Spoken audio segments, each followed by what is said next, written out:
The word on the street is that Holly Willoughby has reportedly told Marks and Spencer bosses that she needs to pause her £1 million deal with the high street retailer as she continues to remain out of the spotlight. A likely story, in our opinion.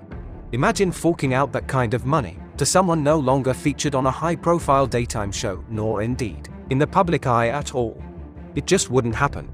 A more likely explanation is that Marks and Spencer have dropped her like a stone, and this sugary sweet story about her pausing the deal is to cover the embarrassment. And it's not just M&S who have distanced themselves. There are also reports that Holly has paused her long-standing deal with cosmetics company L'Oreal. There's that word again. Paused? Yes, it really does look like Holly is headed for rock bottom, doesn't it? But can she pull herself out of it, and more to the point, does anyone want her to? Do we really want Holly Willoughby grinning from ear to ear on our screens once more, even if it is just for Christmas? Obviously M&S don't think so. Holly would usually be front and center of the M&S Christmas campaign, but has been noticeably absent this year, with sources close to her revealing that she has been left too traumatized to consider returning to the public eye at the moment. A friend of Holly said, "Holly is still absolutely traumatized, and her priority is her family right now. She decided to take time away from the limelight for a while and just concentrate on dealing with the situation. It has been very sad for her and everyone around her, and she is dealing with it in the best way she can. So with that in mind, she just wants time with her family to heal." How many times have we heard that before? Another source close to Holly said, "Holly's taken a huge knock. She was the golden girl of ITV, but she's had a horrible drop. She's at rock bottom at the minute. She's really not good. She's struggling. She feels people are judging her and she's scared." The fact that Holly is no longer working with big brands also seems to have ruffled a few feathers behind the scenes of Dancing on Ice. Show bosses are said to be trying to persuade her to return to the ITV show in January, as it's still yet to be revealed who will be hosting the upcoming series. ITV are said to be keen to persuade Holly to sign up to present the new series alongside Stephen Mulhern, who is rumored to be taking over Phillip's spot on the ITV show, after filling in for him on several occasions. But news has emerged that Dancing on Ice fans are now fearing for the ITV show, and even wondering whether it could be axed. Taking to social media to air their views, one fan said, "I really hope Dancing on Ice isn't cancelled." While another said the competition wouldn't be the same without Holly. Someone else commented, "I can't believe Dancing on Ice is still going ahead in the new year. After losing one host, it now looks like they're losing another. Plus so many pros left, and one of the judges is about to give birth. Just cancel the damn thing." So desperate have the show's bosses become to confirm Holly Willoughby as the presenter. There are rumors that they are prepared to pay her big bucks to make it happen.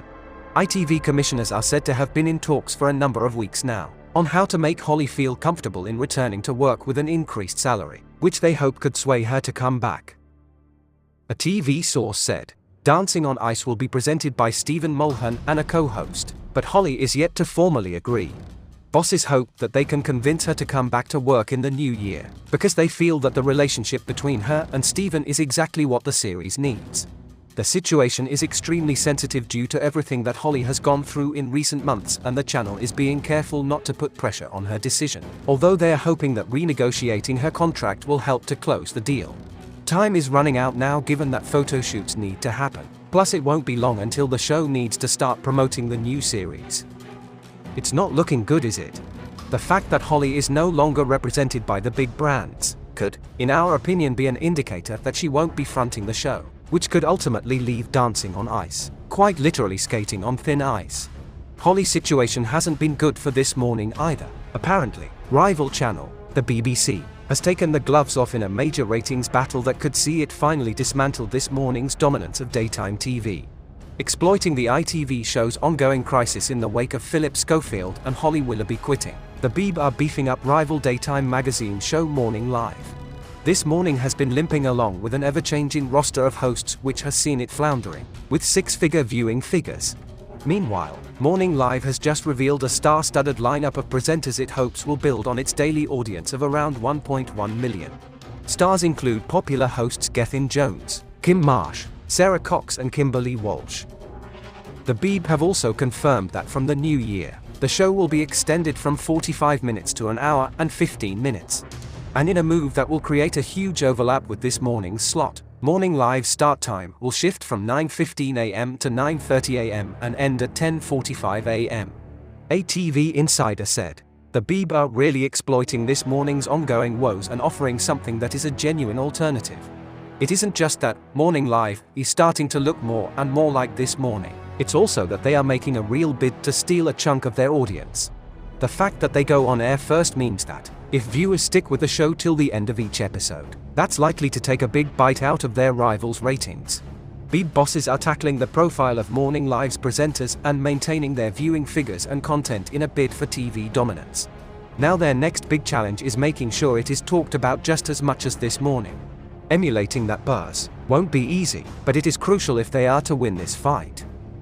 This Morning, which has been on our screen since 1988, currently draws a daily audience of around 800,000, sometimes dropping even lower. Morning Live, however, which is only 3 years old, already has consistent daily viewing figures of around 1.1 million, and its viewing figures have been on the rise ever since it launched in October 2020, with just an 8-week initial run. That increased to 3 months the following year. And, since May 2021, it has been almost constantly on our screens on weekdays. Set against the backdrop of Salford and Manchester, it even catches the vibe of the early days of This Morning, when that show was filmed in Liverpool from 1988 until 1996. BBC head of daytime Rob Unsworth said, "Morning Live was a hit from the start, but we've listened to all those viewers who've asked us if it could be longer, and are delighted and excited to add an extra half hour." In contrast, This Morning seems to be sliding further and further down in the ratings war, and ITV are expected to road test even more presenters in the new year amid a huge revamp of the Ailing program. But it looks like it might be too late. After a year of tumultuous scandal, loss of its main presenters and embarrassing defeat at the NTA Awards, This Morning has been dubbed a dead show walking. In October, bosses said they were still confident that they could bring back the chemistry of the show's halcyon days and get viewing figures back up to the million mark. But that was before Morning Live announced its new supercharged show, which has, perhaps, put the final nail in This Morning's coffin.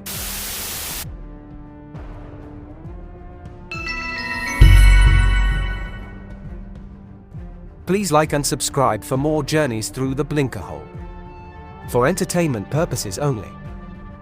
Keep up to date with our latest investigations and hit the join button. If you like what we do, send us a super thanks. Official Blinkerhole merchandise is available in store.